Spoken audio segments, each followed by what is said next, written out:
Hamatakwepe, Mima Lakota, Imajanta Hawa King Zitioshpai, Kile Hesapa King, Lilo Wakan, Mitaki Ate Tashunka Witko Tioshpai, Mitaki Ina, Wambli Zuya Tioshpai. This is a traditional greeting of my people that I am bound to give, albeit it's a short version. What I said in my own language translate into English thusly. Hello, my relatives.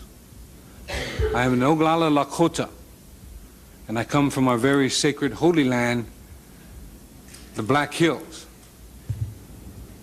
where Yellow Thunder Village is. My mother is from the War Eagle clan, and my father's family is from the Crazy Horse clan. This greeting is to this day the way all Indians throughout the nation still greet one another, those that still know their culture. This is the only way we present ourselves to one another that is acceptable. We tell you who we are, where we are from, who we are from, our clans, and we do this without ever saying our name. Anything less would be an insult to you and to my people. Senators, my morning prayers to the great mystery always include you and your colleagues in Congress, as well as leaders in all governments. It is an honor to come before you as a spokesman for my people, the American Indians of the United States of America.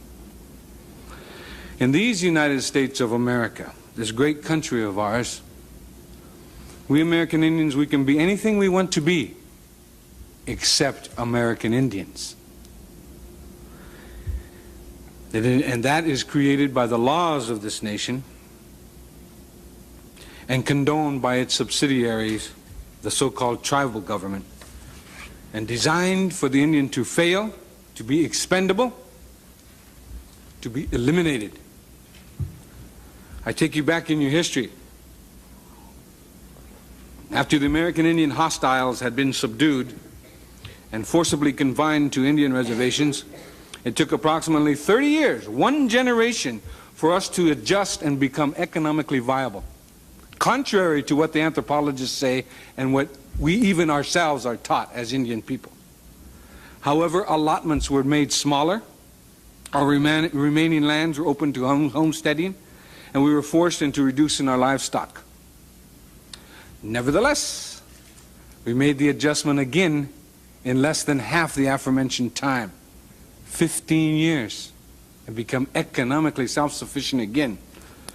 But once again, the American Indian was forced into reducing our livestock. The boss farmer concept was instituted. We were told what, when, where, how much, and how little we could grow. This applied to agriculture and our livestock. Again, we recovered in a time span of approximately 15 years. We were so successful in our third recovery that the American Indians enjoyed the finest of economic times, while the rest of the industrialized world was wallowing in the Great Depression. It was then that President Roosevelt introduced the Howard Wheeler Act, better known as the Indian Reorganization Act, the IRA, which institutionalized the so-called tribal governments, which are not one of our institutions, and it is still foreign to us this very day. We have yet to recover. 45 years later, the IRA, Indian tribal governments, on their own initiative, began renewed efforts at reestablishing their sovereignty focused on the oldest profession of American Indians. That's gambling. Bingo and other gaming operations has been, without exception, a proven initial success. Failure through mismanagement, politics, or litigation has been less than 15%, showing a better than 85% success rate.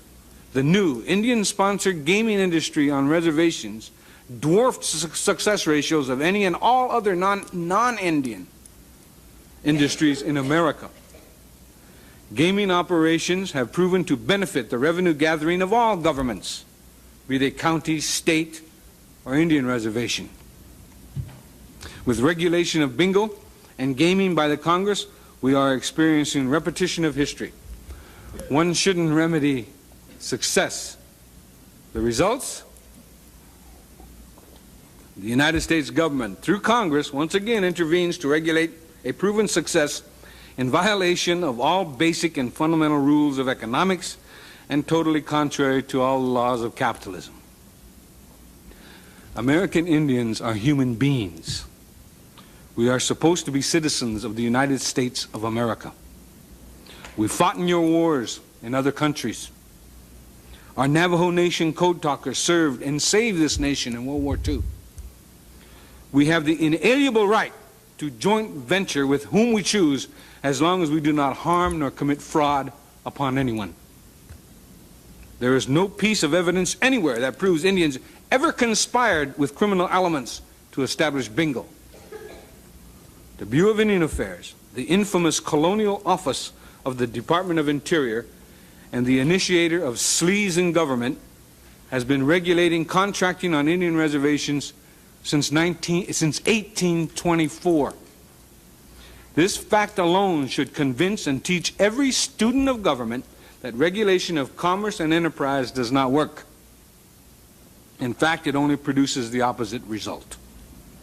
Graft and corruption is rampant to the contracting auspices of the BIA and its surrogate tribal government. Indian front contractors bid for and receive government contracts only to proceed to build shoddy, dangerous bridges, buildings, schools, roads, and dams. The Indian is the scapegoat when there is a failure, and is always the one indicted. Contracting on reservations has proven historically to breed and feed corruption within the BIA and now the tribal governments. Within the past 2 years, I personally have attempted to assist 7 Indian reservations located in the Southwest, the Northwest, and the Northern Plains, to no avail. The investors I represented were from various groups interested in establishing banks, resorts, Indian-owned public relation firms, factories, fishing ports, and international trade.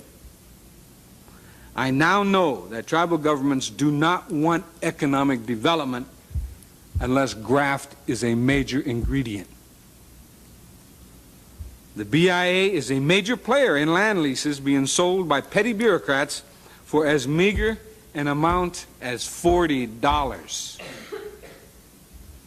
There is a scandal of monstrous proportions occurring in at least 2 Indian agencies, the BIA's branch of land operations and the branch of realty. I challenge this investigations committee to intricately go into the branches of realty and land operations. The BIA does not enforce its trust responsibility, quite to the contrary. In September of 1987, I moved from the poorest county in America, the Pine Ridge Indian Reservation, to the richest area in the country, the Navajo Indian Reservation. There is no difference. I paraphrase the former Secretary of the Department of the Interior, James Watt. If you want to see an example of failed socialism, go to an Indian reservation.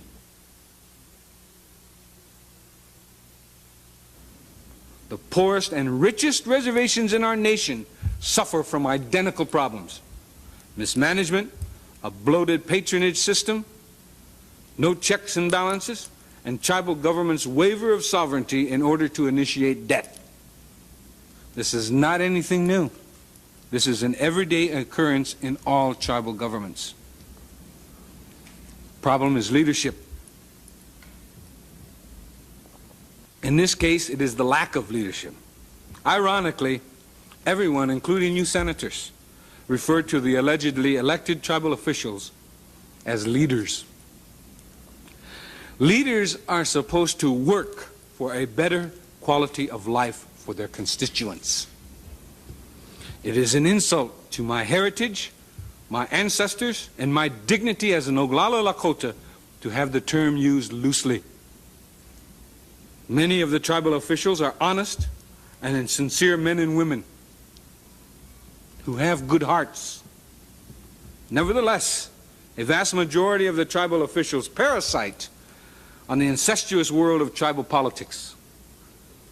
Not as our forefathers, who were the best providers, protectors, defenders, advocators, and friends. The game of who is the most important rules. It's embarrassing. At the turn of the century, American Indians numbered about 230,000, all traditional. With each succeeding generation, we lose our population base and our spirit as once proud peoples.